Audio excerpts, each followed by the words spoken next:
गांव के बाहर खड़ी पुरानी हवेली से अचानक दर्द भरी आवाज गूंजी। बचाओ बचाओ, कोई है। उस हवेली में जो भी आधी रात के बाद गया कभी वहां लौटा ही नहीं। लेकिन उस रात 3 बहुएं उस हवेली की ओर बढ़ रही थी।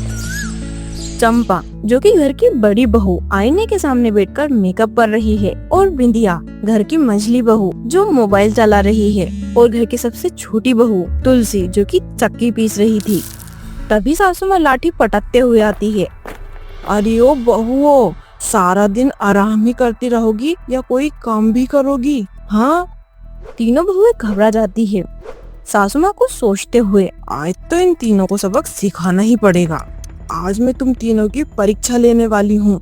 परीक्षा? कैसी परीक्षा माँ जी? क्या करना होगा माँ जी?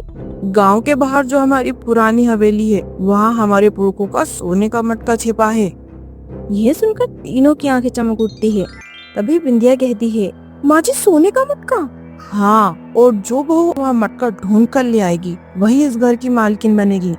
माँ जी, पर वहाँ तो बहुत पुरानी हवेली है ना, वहाँ तो भूत रहते हैं। अगर मेरा मेकअप खराब हो गया तो? भूत वूत कुछ नहीं होता दीदी, सब कहने की बातें हैं। मटका तो आज मैं ही लेकर आऊंगी। और तुलसी, तूने क्या सोचा है? माँ जी, अगर वहाँ सच में हमारे पुरखों का सामान है तो उसे लाना चाहिए। इतना कहकर तीनों बहुएं हवेली की तरफ चल दी। हाय राम, ये रास्ता इतना गंदा क्यों है?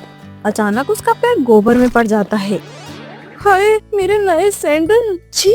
चंपा को रोता देख बिंध्या कहती है, हाय जीजी, अभी से रोना शुरू कर दिया? अभी तो हम हवेली में भी नहीं पहुँचे हैं।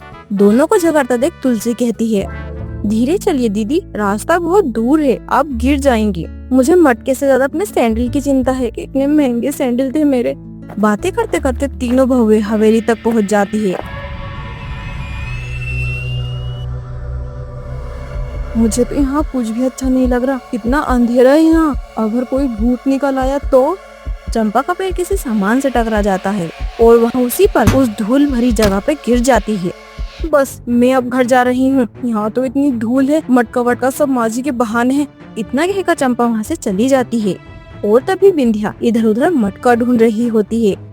अरे इस कमरे में गड्ढा, लगता है यही खजाना छिपा है। और जैसे ही वह हाथ डालती है, अंदर से सांप निकल आता है। अरे बाप रे, इतना बड़ा सांप! वह चीख कर पीछे हट जाती है और भागते भागते वहाँ तुलसी से टकरा जाती है। तुलसी तू भी भाग जा, यहाँ कुछ नहीं रखा। इतना कहकर बिंदिया भी वहाँ से चली जाती है। लेकिन तुलसी वहीं रुक जाती है।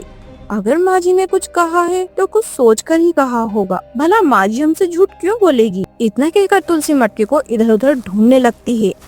तुलसी को एक कमरे में टूटा हुआ संदूक दिखाई देता है। वह आगे बढ़ती है। तभी उसे किसी के करहाने की आवाज सुनाई देती है।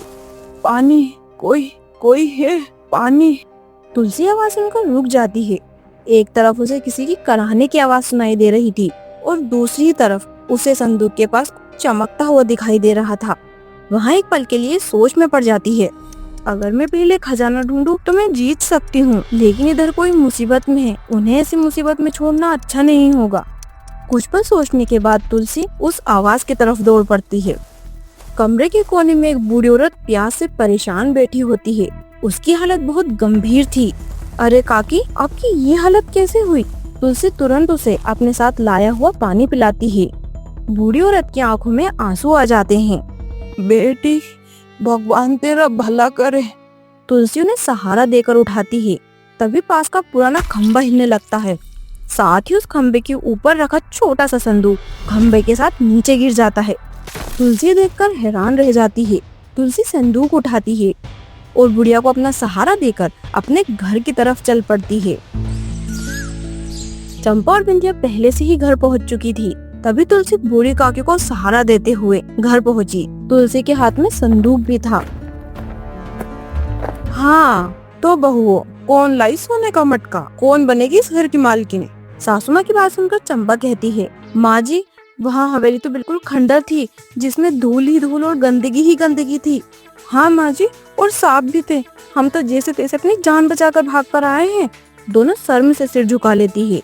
सासू माँ तुलसी से कहती है, और तुलसी, तू क्या लेकर आई है?